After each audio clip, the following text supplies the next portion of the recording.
to spend your time to see our panel. Our focus on today's panel is the Twitch affiliate program and how to take streaming to the next level. And we are going to speak about how to grow your community into potential full-time partnership on Twitch. There's over 110,000 affiliates as of what we've been told on the keynote earlier today. And I think it's a very interesting and important topic because this is a growing facet of Twitch, and many of us can either be people who are starting off as thinking about streaming or coming back to it, or have recently gotten affiliateship, or they're thinking about becoming partnered. So, without further ado, this is going to be the introduction of our panelists. My name is JessyQuil. I am a full-time IT system administrator during the day, and I am a Twitch hobbyist during the weekends and the evenings. I focus on speaking about mental health and psychology and cybersecurity on my panels, and those are the games and the creative art things that I do while I stream. And yeah. Hello, my name is The Metaphor Gaming. I'm a full-time 3-year broadcaster here on Twitch. I am a community-based broadcaster that does a variety of games, and this is going to be a fantastic panel. Hey, my name's Kevy TV. I've streamed since 2015. I stream a lot of role-play games, so that's just me. Yeah. Hi, I'm Alley Cat. I've been on Twitch since April of 2015. I'm a variety broadcaster, love those indie games, and I do a lot of charity streaming, and I'm the founder of Gallant Gamers. All right. So if you're wondering, just a quick overview, what is an affiliate? It is someone who has been given a step by Twitch into monetization and opportunities if you've met certain qualifications. And you can earn this monetization through people being able to subscribe to your channel, to cheer bits, to use game sales if you are streaming a certain game that has that tag underneath the video. And the minimum requirements are 50 followers with 500 total minutes broadcast, 7 unique broadcasts, and 3+ viewers over a 30-day period. And that invitation to become an affiliate will usually automatically come into your dashboard. So it's relatively simple to push yourself to get to that sort of level if you're serious about like having a schedule and doing things as a streamer. So let's say you have gotten an affiliate with Twitch. Now what do you do? There's a few steps that you can do to continue growth. You've already been doing them if you have gotten your Twitch affiliate status. And a lot of this advice will ring true from people who are just starting off as casters to people who have been affiliate for a few months to people who are full-time broadcasters and partners for many years.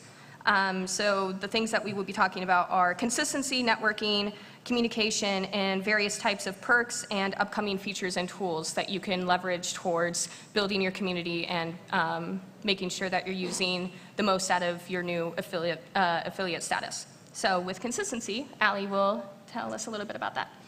So when I first started streaming, one of the biggest things, I was in college and I was like, I'll just go live whenever. One of the biggest things that I read a lot about, one of the biggest things people talk about is consistency.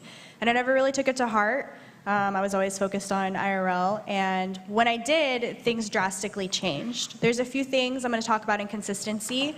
The biggest one in consistency is time of day and the time you start. When you tune in, raise your hand if you watch Rick and Morty or Game of Thrones, something really popular. Like, everyone should raise their hand. Someone watches something really popular, right? Would you be able to watch that show if the date and the time it went live changed every week and no one announced it? Or maybe you watch because you tune into DirecTV and you're flipping through and you know. You don't follow DirecTV on Twitter. You don't know that they moved the show. It's the same thing with when you're broadcasting. People follow you because you're live when they want to watch. If you're streaming at 3 a.m. on a Saturday morning and you're never ever going to stream again at 3 a.m. on a Saturday morning, all of those people that followed you, that's when they're up. That's when they're watching. And so you really want to try your best to create a schedule that will allow you to be consistent when you stream. Do you guys have anything to add to that particular? Within consistency, scheduling is definitely one of the more important things, but consistency also can bleed over into the presence that you have on your channel. So if you promise to stream Monday nights as soon as you come home from work or from school, but you had a really rough Monday, it might be a good idea to skip that stream day to make sure that you have a consistent brand of being either your character or being a positive person or having amazing gameplay. If you can't promise that you'll give that sort of consistency consistently, then you should try to evaluate making sure that your schedule works for you. It might make sense, like, oh, you know, as soon as I get home, like, let me stream, but maybe you need to try to focusing on weekends or focusing on making sure that you have your in real life things all sorted and in order before you work on a creative outlet such as Twitch. And as you grow, your community will recognize that they're going to be live, and they will understand, hey, I need to take a mental health day. Hey, work, I was late, stream's going to be late. They will recognize as you grow, but especially starting off as a new broadcaster, that consistency is key. If your first 5 streams are the super pompous thing, you are super excited, you just went live, these are your first 5 streams, and then by your 6th stream, you're a little down. Man, I haven't hit those 50 followers yet. That's going to start to show in your broadcast, and people follow you for you. Like, if you think about it, the top 10 games and all of those people watching, there's so many people playing League of Legends. Why are they going to follow you? They can watch anybody play League of Legends. They're following for you. And so if you're not bringing you to your stream every day, then that's going to be one thing that is really going to cause you to struggle. With that, goals. Raise your hand if you have a goal for your stream. We all do. Set attainable goals. Everybody wants to be a full-time broadcaster, but one really big thing is that if you don't make small goals, you won't feel successful yourself. And then you'll start to lose that consistency. Oh, it's okay because I didn't meet this goal yesterday, I'm gonna take a day today, and that'll just kind of snowball. It says it takes 21 days to make a habit, only 7 days to break it. So when you think about it, like when you're going to the gym, you miss that one gym day, how likely are you to go back the next day? Not as likely. And it's the same thing with your schedule and that too. Now, not everyone's going to be a full-time broadcaster streaming one single game.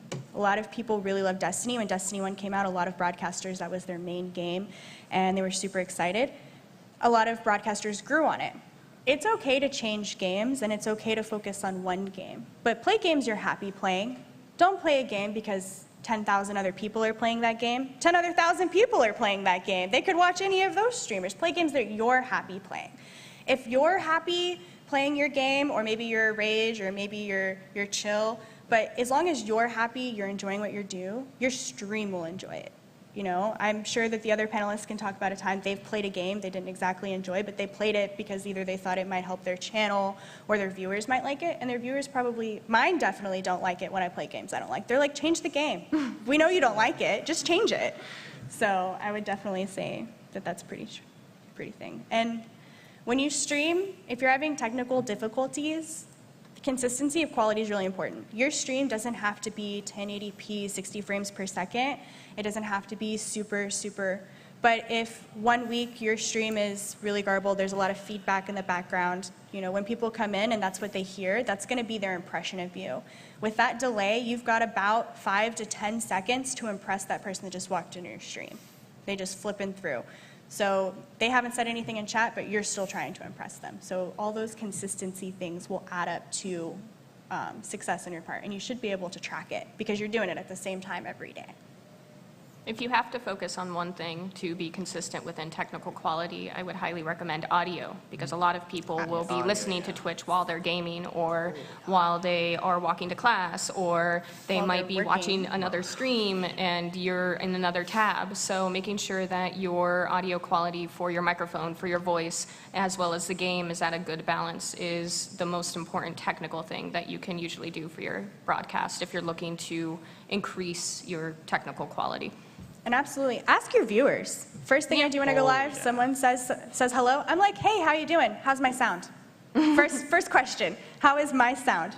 Am I too loud? Is my game too loud? Can you hear me? Can you hear the game? And then you can adjust, because every game you open it up, there's those games that are blaring loud, And you've got it adjusted in your headset, but it might be different on your desktop depending on how many audio sources and wires you have. So just ask. If you can't fix it if you don't know. And not every viewer, some viewers will just assume you already know and go with it. So you have to ask. And that's a big chunk of all I have for consistency. All right, great. So we have Kevy talking about networking. What's going on, guys? Again, my name is Kevy. So I met a guy named Swifter. If you guys know who Swifter is, he's that bald guy with a beard. So I met him at a meetup like 2 years ago when I first started streaming, and I thought I was losing my mind because you guys know who Swifter is. He's ridiculous. He's big. a big Yeah. FPS broadcaster. He also makes a lot of YouTube videos. Yeah, He's yeah. a really friendly guy. His real name's Joseph. He lives in New York City. Yeah. Does that help? I'm just making sure people know. Yeah. So like, going to meetups is always a good thing and like interact with people. I know like it's scary meeting other broadcasters, especially partners, because I know you guys know that. I mean, I'm always nervous talking to partners or other people. Like last year I talked to, what was his name? Brown Man. That was scary.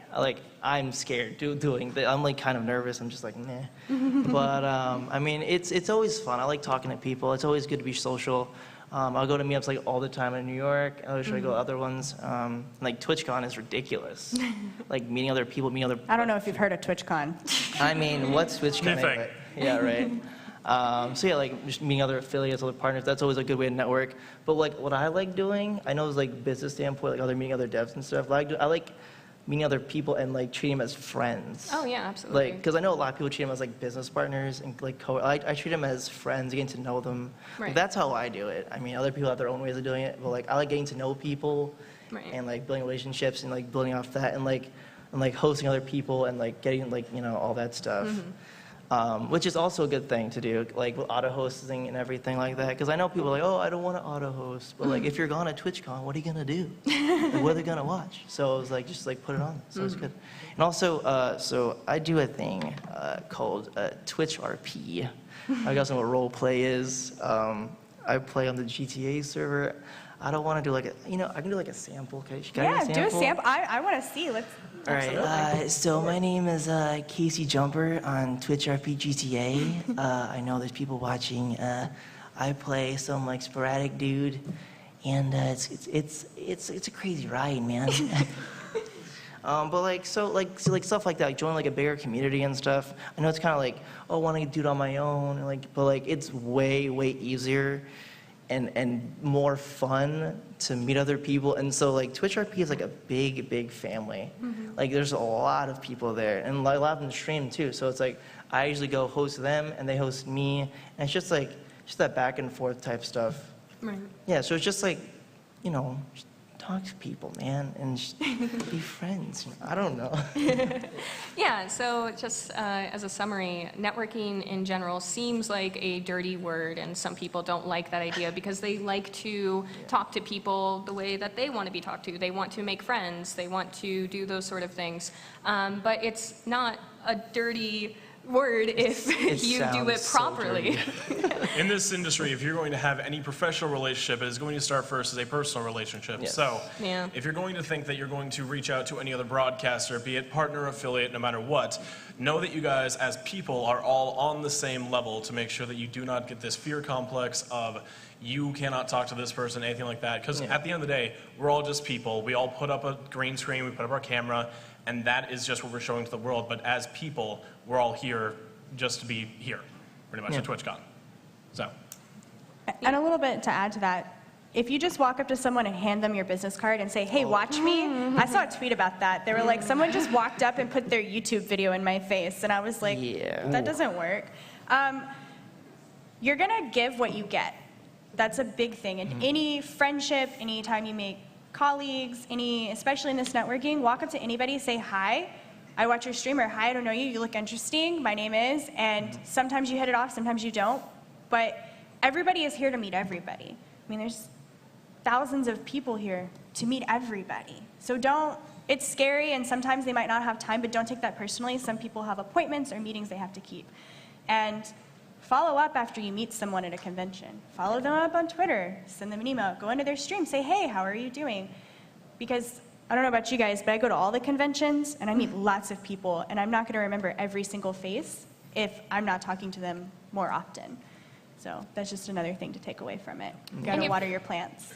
Yeah, and if you're not able to go to conventions because of time or money, don't feel like you aren't able to network. Like one of the really great ways to be able to get to know other broadcasters and like benefit them is hosting them and rating them after your stream ends and caring about their community just as much as you care about yours, making sure that they grow and flourish as a broadcaster. Choose your friends wisely. Make sure that you are putting effort and investment into someone who does something similar to you. And it's usually good to try to focus on doing co-casts or joining a Twitch team or those kind of things with people who are relatively the same size of viewership or the same type of humor as you or play the same games as you, because if you make a friend but like you both cast completely different games, it might be fun to mash up and like do something crazy, but it also could go horribly wrong. So you don't know unless you experiment and get to know other people. And streaming in general is not a zero-sum game. It doesn't mean that if you have these many viewers that they can only watch you, and as soon as they leave, they will never be your viewer again. People flow around and everything, and it's good to keep a positive vibe and make sure that you are giving back as much as you want to receive to the general community as a whole. Yeah. All right, so we have John talking about different ways to benefit your subscribers and your viewers and to communicate with them. So guys, the number one responsibility of the broadcaster, as we talked about with scheduling, as we've talked about with networking, is to make sure that you are in constant communication with those who are involved with your channel. The best way to do this is normally things like voice servers, things like that, like Discord or Curse app, whichever it is that you'd like to use. You can have this constant sort of messaging to the people who are benefiting your channel directly. I'm a huge proponent of Discord. I've been involved with them since they were very small. And honestly, I love the program a lot. So if you've ever thought of trying to find a way to get people involved with your channel, the best way, in my opinion, is to get people into a call together, get people, wanting to come back and meet each other and grow those relationships from the inside out of your community. The other big thing, oh my gosh. Oh, my notes, they're just gone. The other big thing to do is that you have, basically, when you think about Twitch, there's something that goes synonymous with it, and that is Twitter. Twitter is a fast and easy thing that you guys can all have to make sure that you are staying up to date with those who follow your influence and your brand. The biggest thing to remember about being a broadcaster is that you are representing a brand. You're representing what it is you do. And so whether that be a character, whether that be your own personality, you are making a name for yourself. And those who follow you and those who want to support you are your followers and your influence to that brand.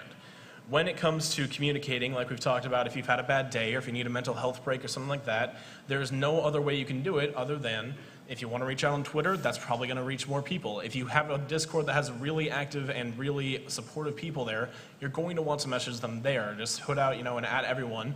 Hey guys, I can't do it today, I'm not feeling it.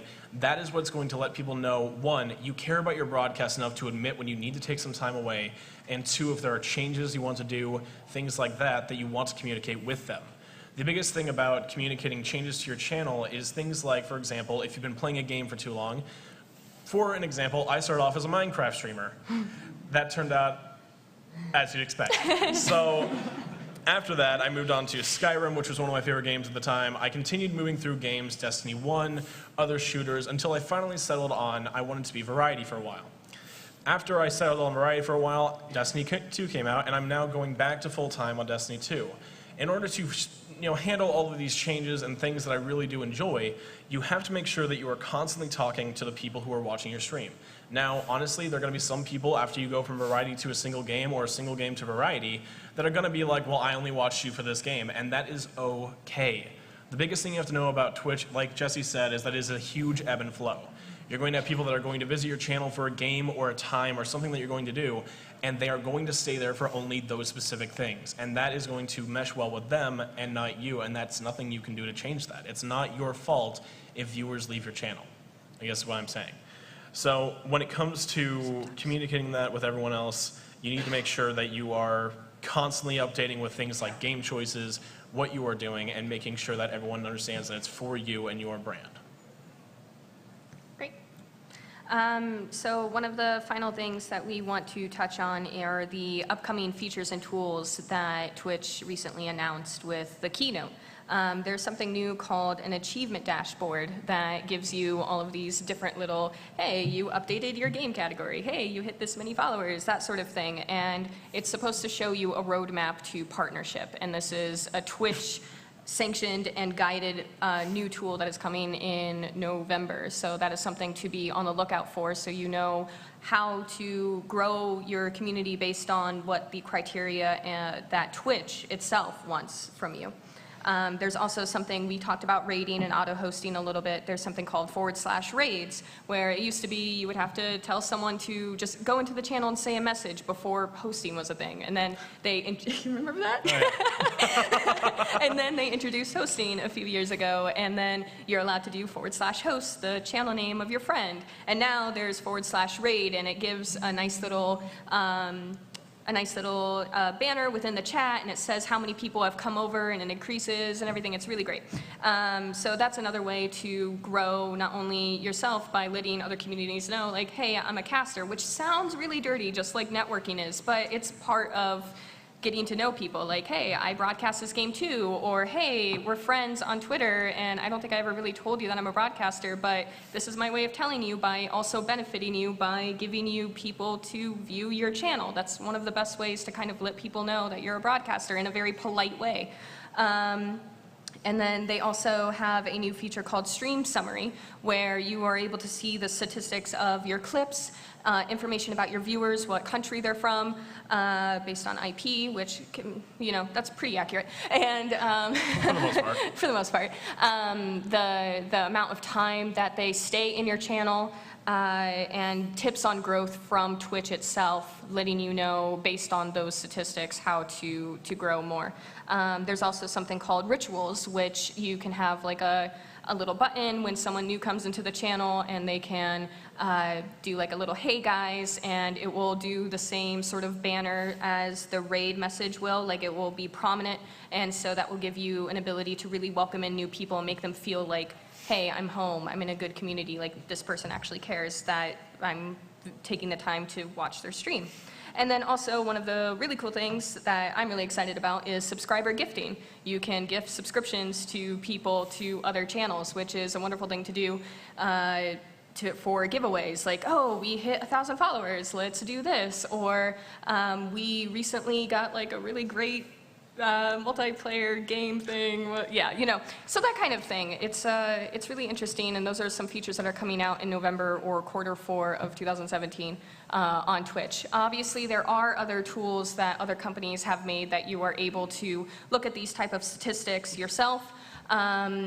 You also, like Streamlabs and Muxy and Stream Elements and Stream Hatchet, there's tons of them. So if you just know the type of phrases to look for, whatever company you want to connect your Twitch account to have them look at that data, whatever you feel comfortable with doing, they can let you know you had 65 unique viewers who came into your chat, and 50 of them actually typed something, and 20 of them stayed for the whole entire broadcast. Those kind of things can give you information. So if you have to take a 10-minute break and you see your viewership going down tremendously, maybe you need to learn to take a shorter break, or maybe, you know, you have to take that 10-minute break. Maybe you need to get like a cool intro or AFK video, or make sure that you enable the extensions in your dashboard to give people like games to play with while they're waiting for you to come back.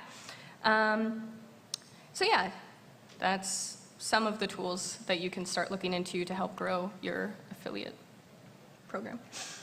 Real quick, I wanted to touch on some other tools. Yes, please. Subscriber perks is one thing that affiliates will always have, that since our big thing about affiliates is that we all got that shiny purple sub button.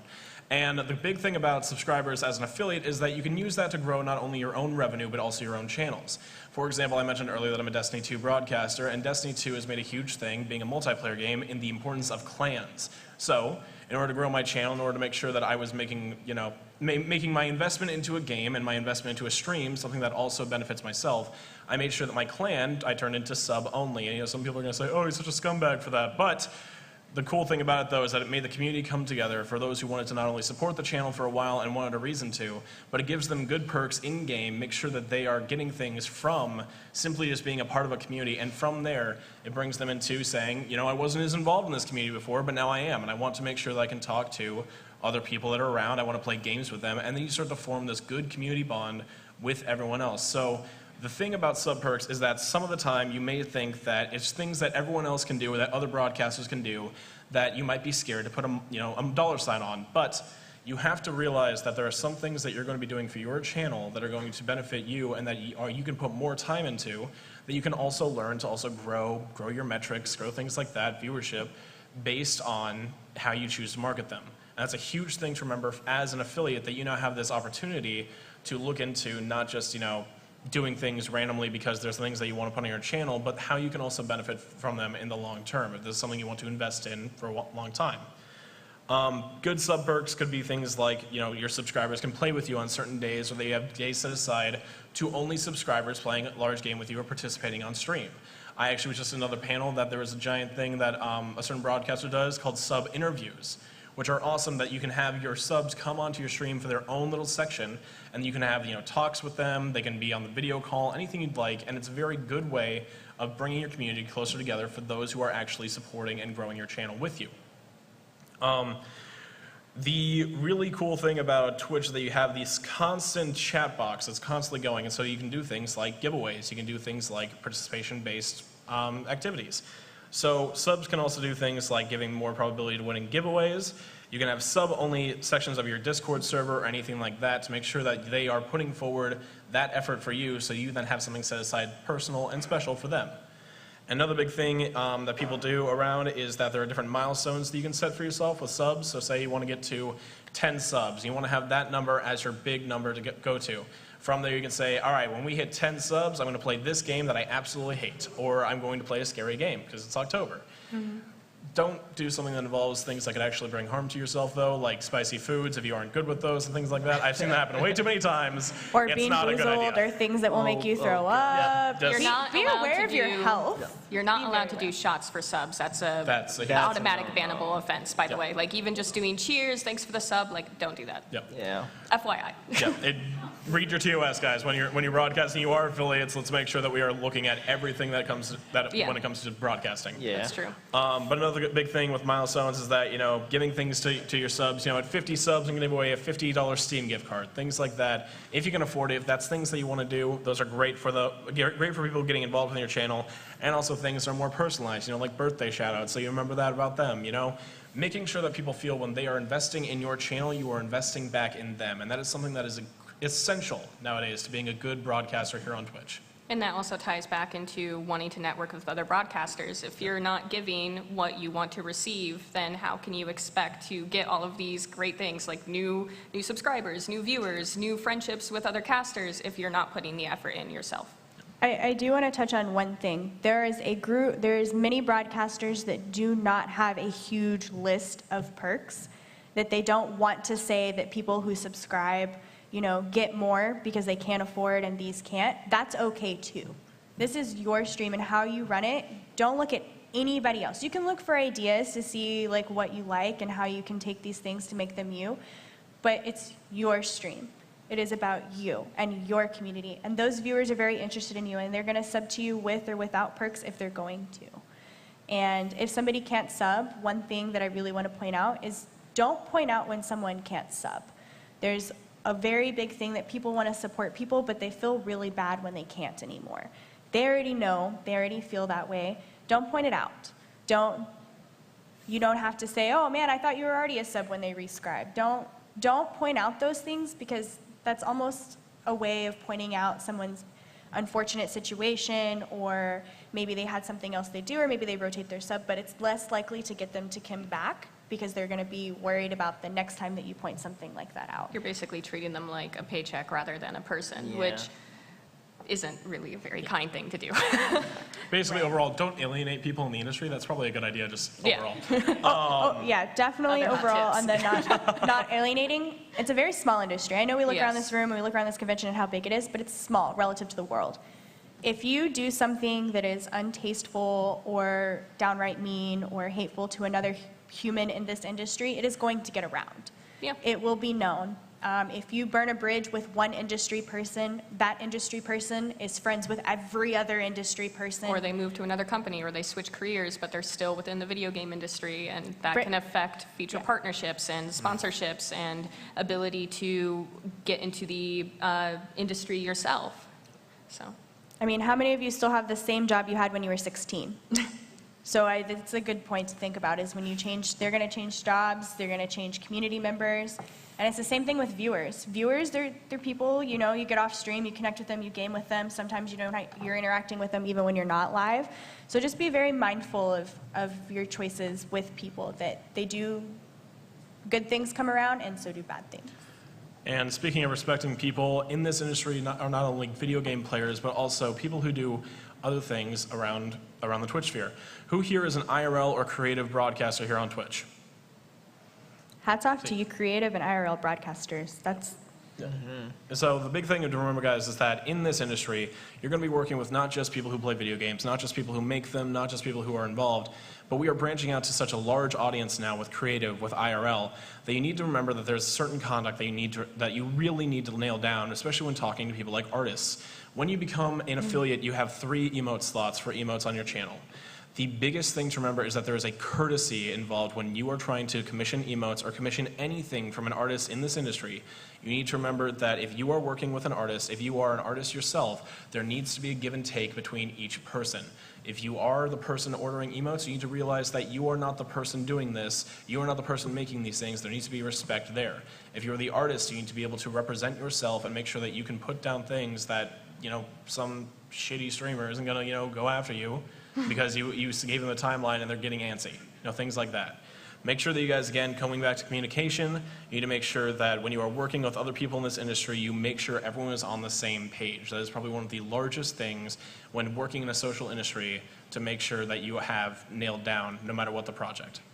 And especially with working with artists, one of my friends, Metamancer, she's an artist herself, she was saying that it's okay to ask for rough sketches, it's okay to ask for revisions, but make sure you get your agreement up front on what it is, the timeline. If there's no communication, X date, it's very important. And I just want to point out, how many of you have been able to pay a bill with exposure? Just keep in mind, everything that you're doing takes time, and time is money, and that any artist you work with, it's okay if you're not able to afford their price, or maybe you don't believe that their work is worth that price. That's your right, and you can find another artist.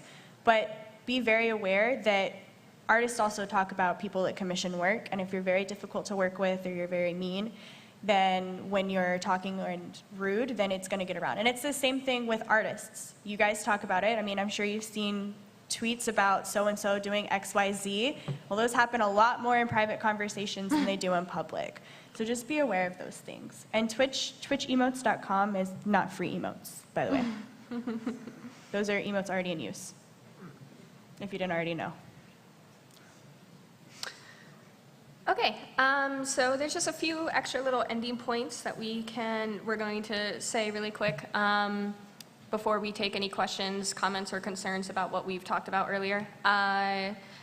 Something to look into if you're deciding to take streaming seriously, especially since technically you're an independent contractor with Twitch because you are an affiliate now. Look into getting an LLC to separate your finances from your personal self into your public persona. And one interesting benefit to that is that subscribing and tipping other casters, it's considered networking, and you can write that off. So,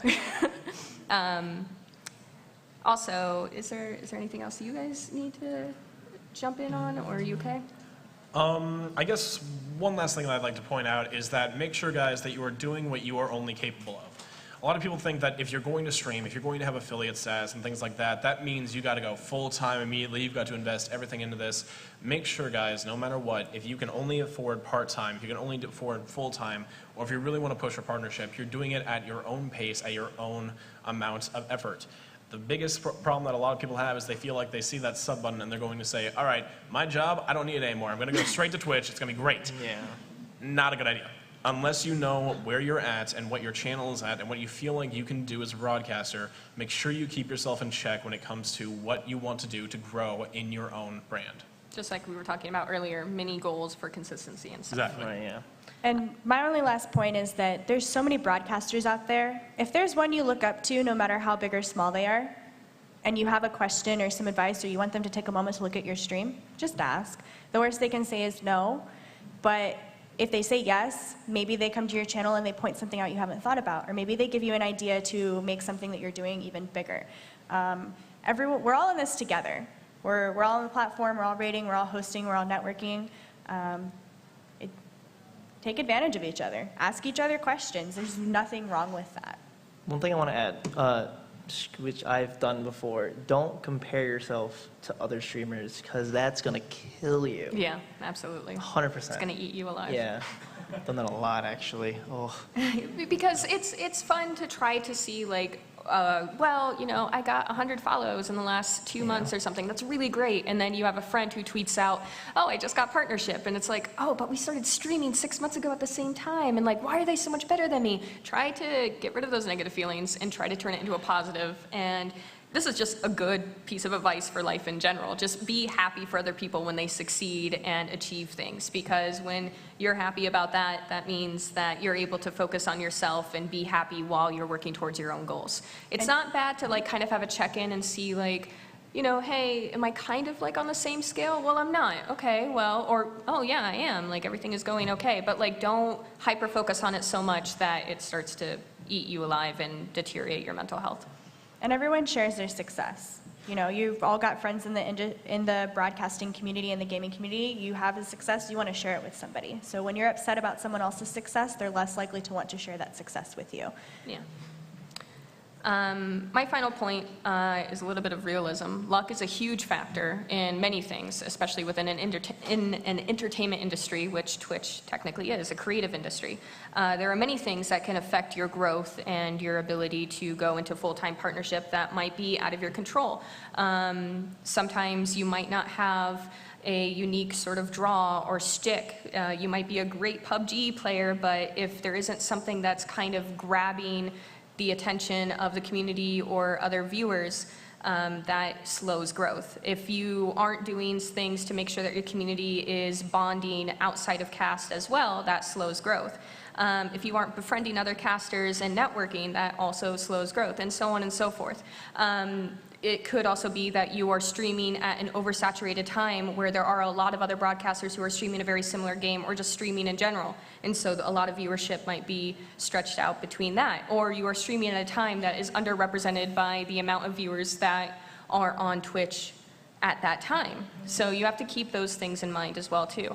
It's not always just like, oh, I'm just such a failure, I'm such a horrible broadcaster, but it is good to try to keep a perspective of understanding that outside factors will affect your ability either to accelerate and exponentially grow you and your community, or stall and stagnate it. Remember, guys, be yourself. Yeah. So if you have any questions, comments, and concerns about any of the points that we brought up, such as consistency, networking, what is affiliation, or any of the little pieces of advice, and you want us to extrapolate more about that, please feel free to come up to the 2 microphones. But that is it for our presentation. Thank you.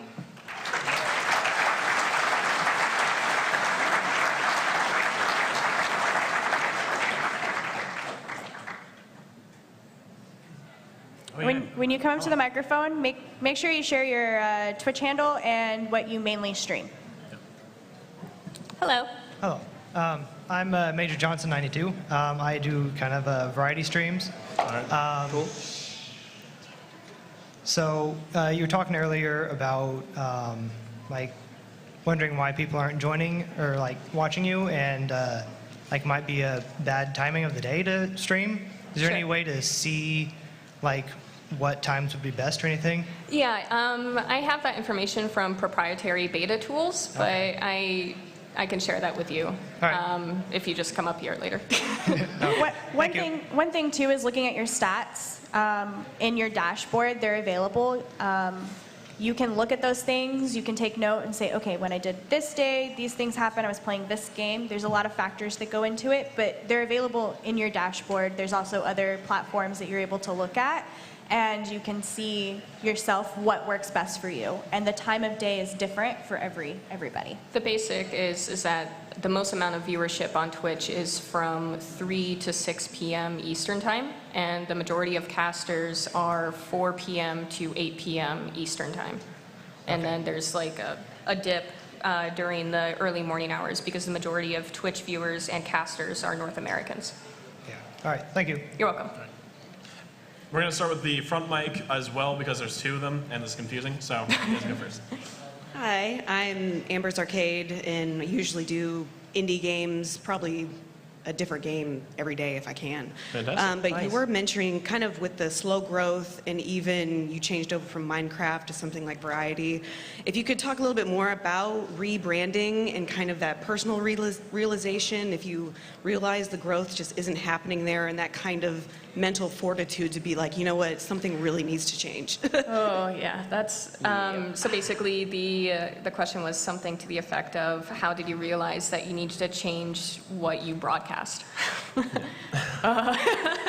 Honestly, probably the biggest thing that has led me to both rebranding both my game and also both my channel in ways of art and ways of things like that. The thing that you have to remember about your own personal broadcast is that it is your decision. If you aren't enjoying a game anymore, if your community is not enjoying a game anymore, and if it's just not something that you find fulfilling in doing, if you're just basically streaming, your 8 hours just to make sure that you're on and live for 8 hours, that's not fulfilling and that's not what's actually making your broadcast what people want to watch. So if you are broadcasting and you are broadcasting a game that you're feeling you're kind of burning out on, it's okay to step back and be like, what else do I enjoy? Things like that. Yeah, that's Yeah. probably the focus, just having the ability to have the foresight to see, like, hey, I'm actually really not enjoying this. Like, I'm dreading pressing the start streaming button when I used to love these type of games a month ago.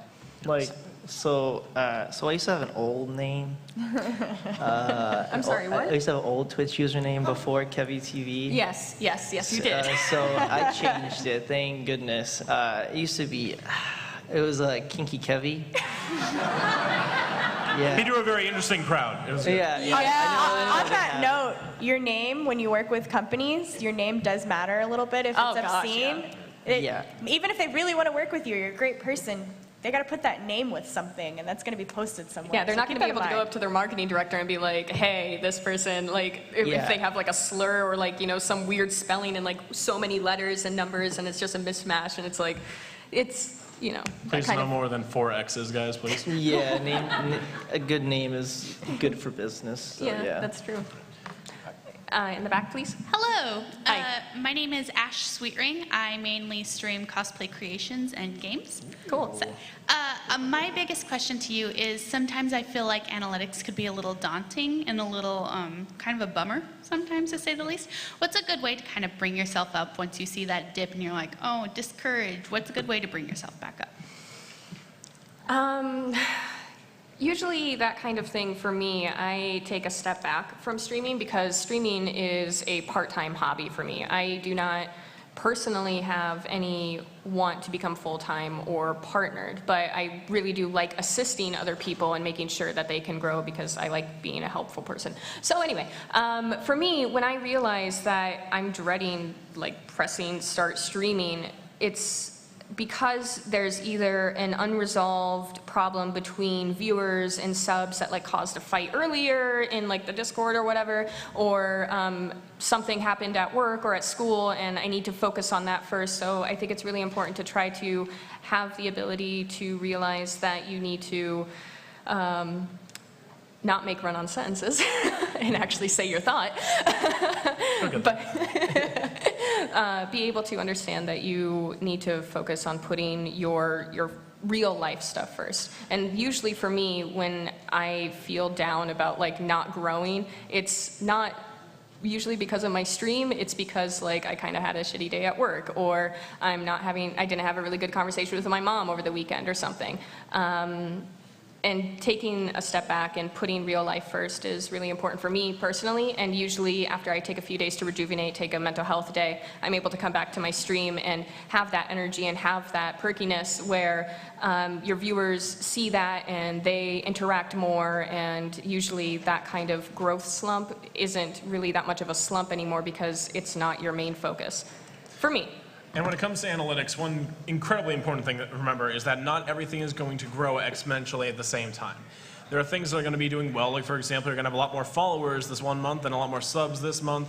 And then there's sometimes where, you know, the bigger analytics are going to be things that you're not going to see grow that much at all sometimes. Yeah, don't look at it every single day. It's the same as the stock market. Like if you look at it every day, you're going to freak out. That's why you need to check it every few, like, you know, don't go crazy. Exactly. And when you're looking at analytics, and if you are finding things, you know, that you're not liking or they are kind of putting you in a slump, probably one of my best recommendations is just to look at the things that you are doing well with. Like, it may be something completely trivial or something completely like funny. Like, for example, I found out, I've got 80% reach in Canada this month. That's awesome. Like, I've never thought I'd have Canadian viewers. They're weird. They ride mooses. That's awesome. But like, that's one thing to think about every single time. Oh no, you're shaking your head. I'm sorry, I offended you. I'm sorry. I do that a lot. It's all good. But no, the thing to remember is that you're going to have things that you are doing well with no matter what when you hit that start button, and you have to remember that for yourself, for your own mental health, and for your own growth as a broadcaster. That there are things you're doing right, but there are always things to improve on. And some things are just out of your control. So being able to let go and realize, like, if you're streaming a game that is a single player game and no one wants to watch it on Twitch anymore, that's probably why there aren't very many viewers. Or for instance, there's a lot of contention within the creative community that they aren't getting enough sponsorship and front page status by Twitch itself, and there's a lot of focus on IRL, so a lot of creative people are going into IRL to get more viewership. So that's a potential sort of change that you can make, but there's also negatives to that because a lot of IRL streams also, that community can be a little bit toxic to certain people. So a little bit. I do want to add one thing though, is that one thing that we haven't mentioned at all is that your title of your stream, sometimes when you scroll through, sometimes you join a stream because of your title, and the slumps, like Jesse said, sometimes, you know, it's a weekend or it's a holiday or you don't have anything going on, but maybe 80% of your viewers in Canada, and it happens to be Thanksgiving in Canada. You know, there's a lot of things or that it's midterms in college, so they're focusing on either procrastinating and watching you or, you know, trying to study and not fail out. So try not to take those things as, like when you're in a downslope, as a personal hit, just that maybe there's something that you could change. Maybe if there's a series of broadcasts that you were doing, you could go back and watch a little bit of it and say, hey, would I watch this if this was someone else? Yeah, that is a really important tip. If you wouldn't watch yourself, then why would other people watch you? What are you giving that is unique and creative and interesting and funny and heartwarming? Like, if you're not doing something like that, then it just becomes another noise in the masses. I'm still surprised why people watch me.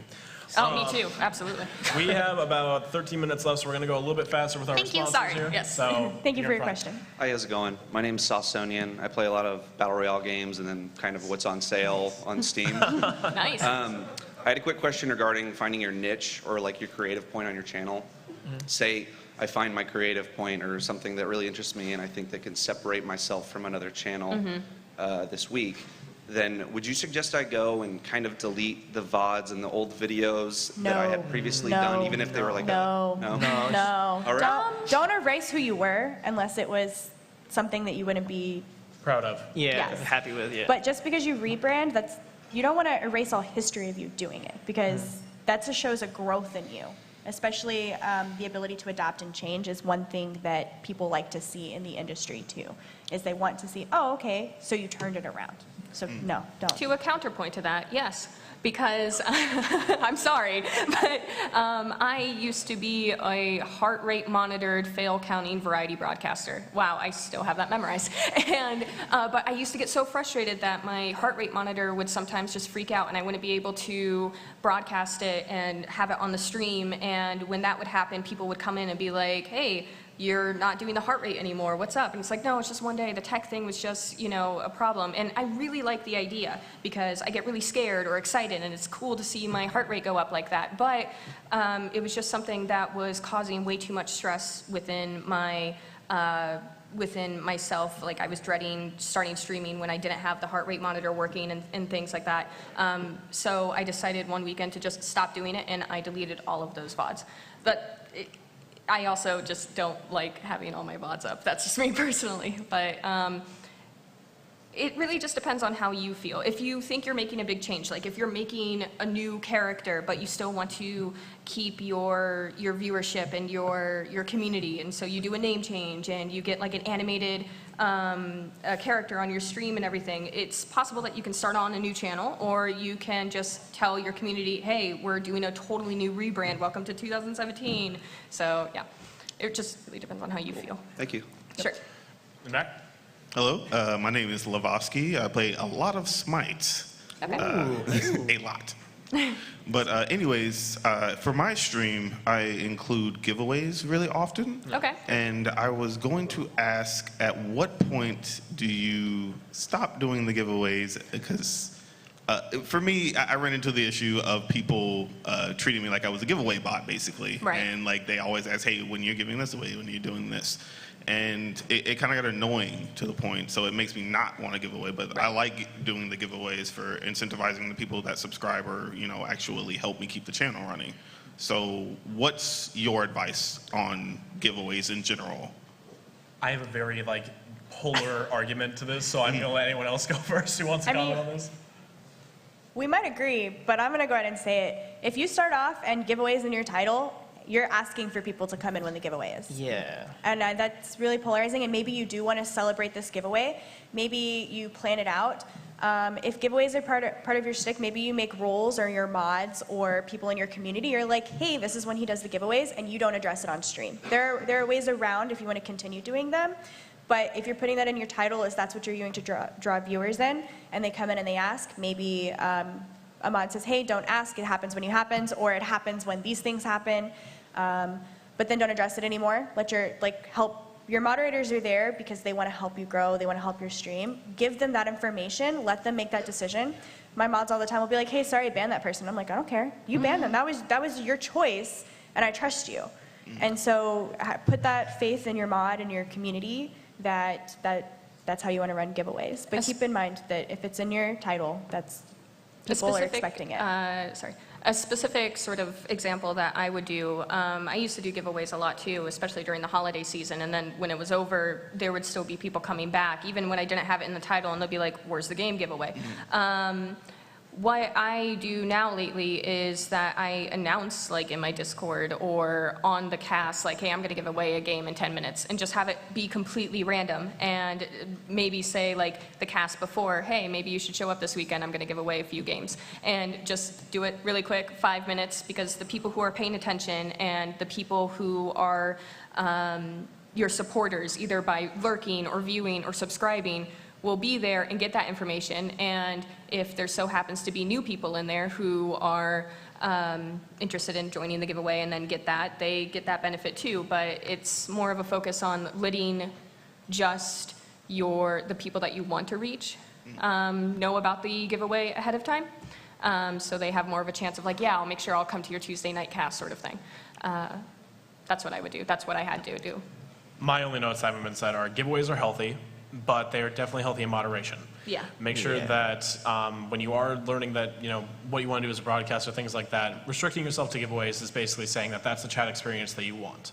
So it's a very toxic sort of community that you invite when you are giving away free things on the internet. It's just the way that it has always been. And so know that if there are people that stick around after a giveaway, they are 1 in a million. Yeah. The biggest thing to remember is that if you're looking to build your stream, looking to build your broadcast, looking to build your community, you're going to want to look for the people who show up on the days you don't have a giveaway going on, and those are the ones that you want to keep. So scarcer giveaways, I highly recommend. Don't advertise them as publicly, unless it's like a really big one that you want to celebrate. Hey, we hit 1,000 followers, I'm giving away 1,000 Steam games, which is ridiculous. Don't do that. Yeah, but like, no. Unless it's like 1,000 copies of Bad Rats, go ahead and do that. Oh, please do. Alrighty, in the front. Hello, my name is Dayquazy. I also stream Destiny. I love Destiny. I've been streaming Destiny since the beta. My question is, when you have no one in chat and you still have to put on a show, that's something that I struggle with because I keep looking back and forth and trying to see no one's there. I'm doing this and I'm doing that, and I kind of feel like I'm just saying what I'm doing. Yes. Absolutely. No, So that's one of the good. biggest pieces of advice that I can give to that is look up information about the game that you're playing. Things like, Destiny 2 got released on consoles first and then PC, was it last weekend, this weekend? Happening on the 24th. Thank you. Yes, I apologize. I don't play Destiny. So, trying to figure out those kind of things and hey, how do you guys feel about that? If no one answers, not a big deal. But trying to get information about, wow, there was this really cool biology article that I was reading earlier, and I think it's just so awesome that they're curing blindness this way. Do you guys have any thoughts about that? Just constantly keeping a conversation going and giving people things to interact with and to, because it's possible that people are watching, they are just logged out or they're just listening and lurking while they're doing house tours or while they're driving or something. So trying to make sure that you are focusing on not just saying, all right, I'm jumping up this hill, okay, I'm doing this. Answer your own questions too. Yeah, answer your question, how do you feel about this? I think this is really cool, but I'm also scared of human augmentation because of this sort of moral quandary. This is the stuff I talk about on my chat, okay? I'm sorry. Very specific sector Twitch. Right? Right, so that's my Everyone personal remember advice. that sentence. That's what you need to say for chat interaction. Every time. When it comes to having a more dead chat, for example, I'm a raid Sherpa. And so normally when things are happening, there's a lot of action on screen, things like that. And there's a lot of things that you might be doing that you might not be able to interact with chat as much, or people might just be like, all right, he hasn't answered his last 3 questions, I'm just going to lurk, things like that. When people are feeling like that, I honestly also recommend, if you feel like there's anyone in chat or anything like that, or even if you're flying solo, ask for opinions around chat. That's one thing that's huge. And then the other thing to remember, if you are truly solo, if you're in the chat room by yourself, do something that makes you happy. Honestly. Yeah. A lot of people know, a couple of my people are here in the viewers right now. I personally, whenever I get bored during a stream or whenever I realize a lot of people are lurking, I just start singing. That's my thing. And I used to be a full-time actor, used to be a full-time singer, and I tell bad dad jokes. Y'all want to hear a bad dad joke? Do it. I went to the moon. I went to a restaurant on the moon. It had no atmosphere. It's great because now my viewers And then come people are in. like, oh, and they start typing in Yes, chat. and "That then they was start bad." sharing their bad dad jokes, and they're way worse than mine. Yeah. Yes, you do. Does that help? Yeah, that helps. Oh, good. In the back. In the back, please. Hi. Yeah, my name is Twitch TV, and I stream the Nintendo Switch, ironically.